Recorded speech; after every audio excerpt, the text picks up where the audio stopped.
wanted. David Rockefeller described the Hegelian dialectic perfectly. He said, "We are on the verge of global transformation. All we need is the right major crisis, and the nations will accept the new world order." And it's not the light one that he's talking about. This was the major crisis that they introduced. The events of 9/11, 2001, was an example of the modified Hegelian dialectic. It was an example of chaos sorcery. It was an occultic ritual of human sacrifice that involved three major examples of occultic symbology and ideology in the work to create the synthesis that they were looking for. And those three occult schools or occult ideologies that were employed on that day, the symbolism of which was employed on that day, was Kabbalah, Tarot, and Freemasonry. Now, before we get into any confusion at all, I want to state emphatically that I do not believe that any of these systems are evil in and of themselves. It is how occult sciences are used, occult knowledge is used by the practitioner to what end that determines whether they're wielded for good or evil. So it is not these practices or these systems that are of knowledge that are evil in any way. They are simply knowledge, and it is how they are used. Let's get that straight right off the bat. So these three systems of occult knowledge all encode within them the understanding of human psychological makeup and human consciousness. And the ritual of 9/11 is ultimately about the destruction of that knowledge and keeping the truth down, keeping our awareness down, destroying our awareness, destroying consciousness. So we're going to look at some examples of this occultic iconography and symbolism that was used on that day. The most glaring example of which is in tarot. This is the tarot image known as the Tower. It's a card that represents the end of an old way of things and the birth of a new way of things. It's the destruction of something that is old and worn down and the building of something new in its place. One thing is being cleared to make way for something to be put up in its place. Okay? So that's the Tower. It is depicted as being struck by a bolt of lightning, on fire, with people toppling out of the windows. And that is exactly what we saw on the day of 9/11, 2001. We saw towers that were struck by forces. They were on fire, and people were leaping from the windows. So clearly the occultic symbology of this particular tarot card was employed on that day. Whether this be totally by design or it be synchronicity, I'll leave that up to the audience to decide. But one of the main things we have to understand how this ritual went into effect is that two buildings did not collapse in New York City. 3 buildings came down on that day in New York City alone. Many people still do not know this or understand it, amazingly, because the mainstream media only showed the collapse of this building here to the right only one time and never really showed it again, unless you go on the internet and search for the video of the collapse of World Trade Center number 7. Some people are still unaware that a 3rd building came down at 5:20 p.m. on that day. So we have to understand first that not only the Twin Towers collapsed into their own footprint, but so did Building 7, a 47-story concrete and steel reinforced building, collapsed into its own footprint in approximately 6.5 seconds at 5:20 p.m. on 9/11/2001, when no plane had struck it.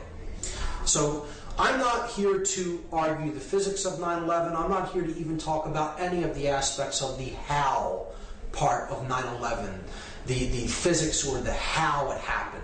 I'm much more interested in using my time to discuss the why and the implications of the occultic symbology employed in what I consider a dark occult ritual, a ritual that embodied the modified Hegelian dialectic.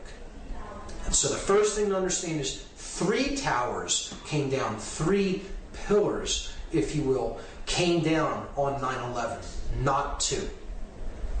The first occult system that I'm going to look at in relation to 9/11 is Kabbalah. Kabbalah is an ancient Semitic form of occultism. Judaism takes some of its roots from Kabbalah, and this is the main symbolic structure, or this main symbolic icon of Kabbalism. It is known as the Sephirotic Tree of Life. This is known as the ladder to God, okay? The levels that go up in consciousness to God. And there are 10 of these spheres on the tree. If you count them, there are 10 total. This is 1, 2, 3, 4, 5, 6, 7, 8, 9, 10. They're known as, these spheres are known as Sephirot. So the 10 Sephirot comprise the tree of life. Now, in the books that describe this symbol, the Sephirotic tree, they're the Zohar and the Sefer Yetzirah. They look at it as that there are only 10 Sephirot. There are not 9 and there are not 11. This is specifically worded into these books. To speak of there as being any more or less Sephirot is considered like a blasphemy in Kabbalah, because there are only 10. So this is where part of the name of the ritual comes from. Not 9, not 11, but yet we have the ritual happens on 9/11. And we'll talk about the occult significances of the numerology as well when we explore that. But in Kabbalah, 9 and 11 are considered blasphemies against the 10 Sephirot, if you speak of there as being any less than 10 or any more than 10. And we also see that the symbolic numbers, the numbers of these buildings are symbolic when we relate the ritual to Kabbalah, because the buildings that came down were the Tower 1, which is the male tower. Okay? It has a phallic symbol on top.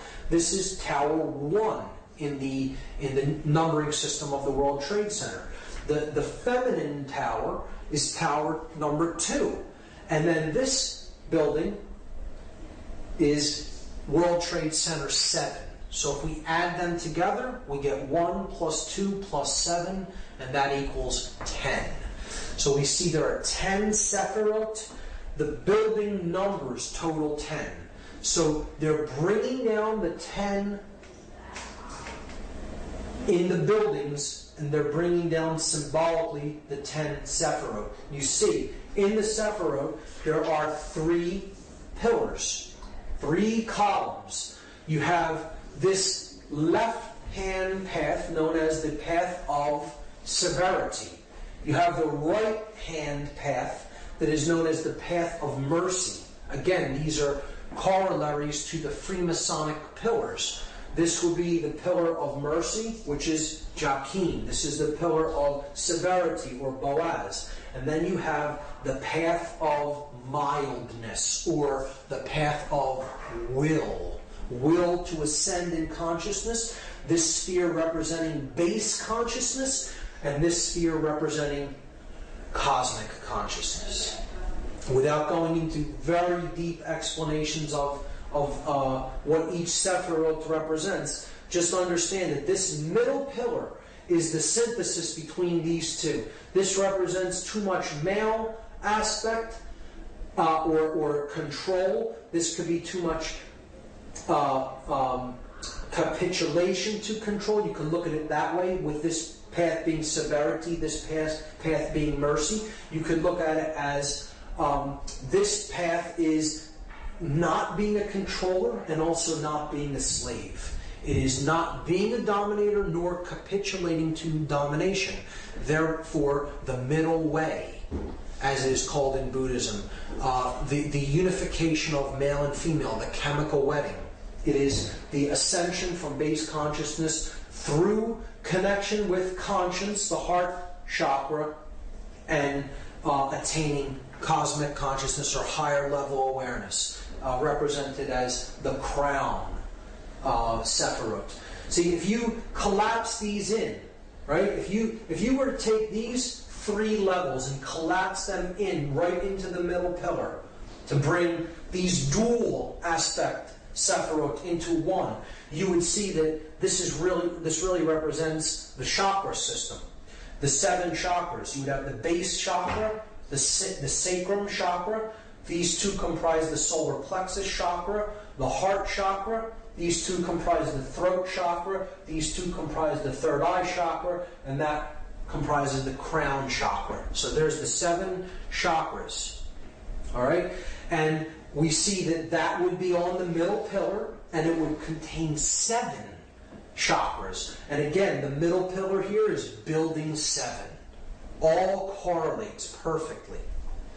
Here are the chakras, representing the 7 planets. Up the middle pillar, the spinal column, the raising of the Kundalini energy up the spine and to the top of the head.